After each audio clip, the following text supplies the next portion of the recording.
आप देख रहे हैं खेसारी अपडेट में आपका स्वागत है। देखिए आज खेसारी लाल का नया गाना जो कि बल्मा है, वो आज गाना जेम्स ट्यून हरियाणवी पर से आ गया है ट्रीजर उसका।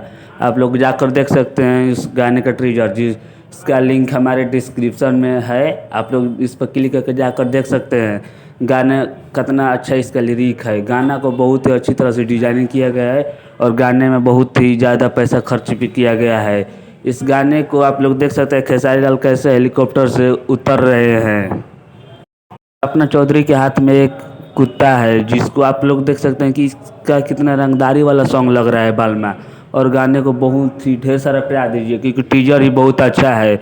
आप लोग जाकर देख सकते हैं। और देखिए एक बात और कहना भूल गए कि आज शाम तक खेसारी लाल का एक नया सॉन्ग जो कि लोकगीत है, उसका एक नया टीजर और पोस्टर आने वाला है। जाकर आप लोग देख सकते हैं और आएगा तो इसका खबर हम देते रहेंगे आपको खेसारी अपडेट में। क्योंकि देखिए कृष्णा बेदर्जी जी ने एक पोस्ट किया था कि कल खेसारी लाल का गाना रिकॉर्ड हो गया है।